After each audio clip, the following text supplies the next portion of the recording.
Welcome to A Mason's Work, the podcast where we review Masonic symbols and illustrate how they can be used to solve problems in everyday life. With your host, Brian Mattox, a proud member of the Craftsman Online Media Network.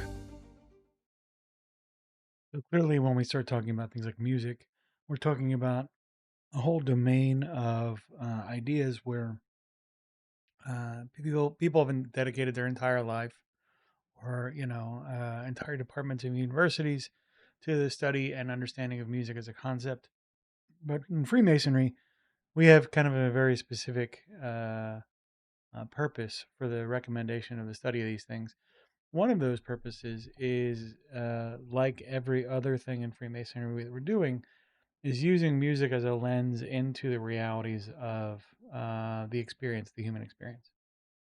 And so, with that in mind, with the understanding that music means something kind of specific in that context, what is that?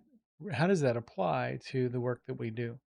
So, music is there's tons of definitions, and I'm remiss if I don't suggest that this is uh, you're looking for, you start getting into the sort of lexical conversation and it just goes on forever.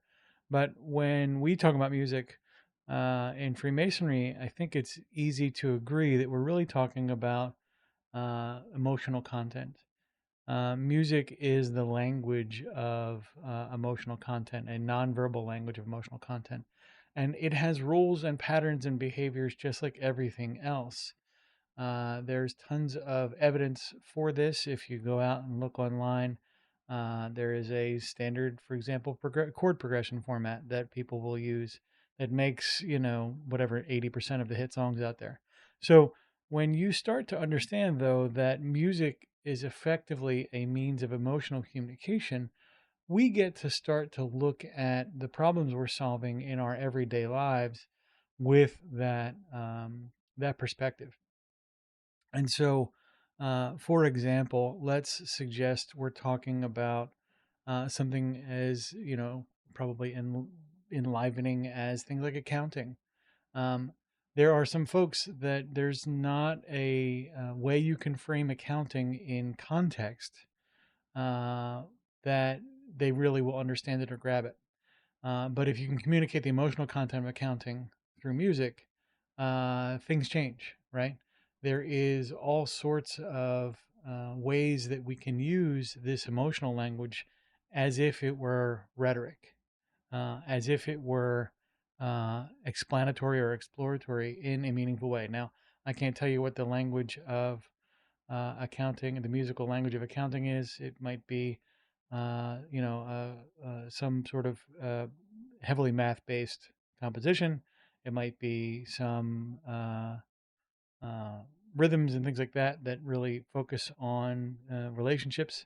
You'll find that as you start to explore music, it really does kind of open up in a really linguistic way, and you get to use some of the rules of music, chord progressions, circle of fifths, all that kind of stuff, and get from a place where you may be trying to solve a intellectual problem without providing the emotional content. Now, what does that mean?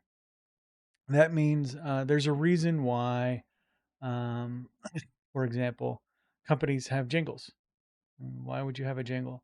Well, in the days of radio, you would create a jingle because people couldn't see your tagline.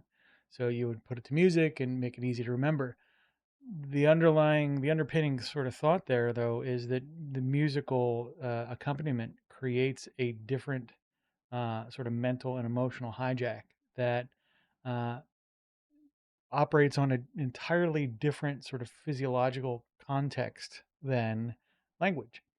And so, oftentimes, the jingle itself becomes, or the music itself becomes, the replacement or alternative to the message in a way that is so compelling and so meaningful that the message itself is often discarded. And you'll see that in a lot of the, um, like the stingers for things like Netflix, for example.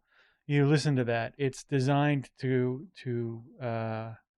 essentially get you sort of mentally and emotionally prepared for whatever Netflix content is and whatever that stinger is designed to create. So, as you're stepping through the musical sort of perspective and understanding, don't limit it to strictly speaking, like song or melody or harmony or rhythm or any of that kind of stuff.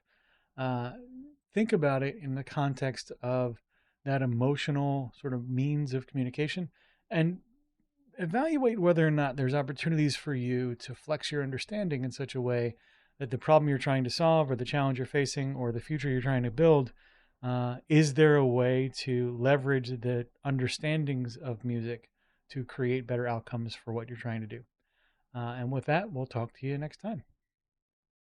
The views represented in this podcast are those of the speaker alone and are not representative of any grand or subordinate lodge.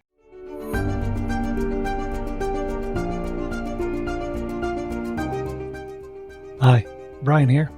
I wanted to thank you so much for listening to this episode.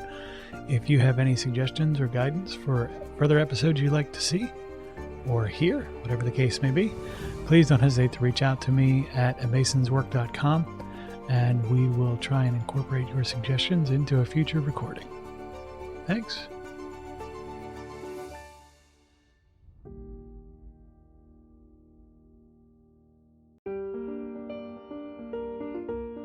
Freemasonry teaches us that the true work is within, a lifelong journey of reflection, discipline, and discovery. At A Mason's Work, we help Masons bring out their best selves through meaningful self-inquiry and symbolic practice. From personal reflection to lodge engagement, we offer tools that turn symbols into action. Visit us at amasonswork.com. The work is within. The time is now.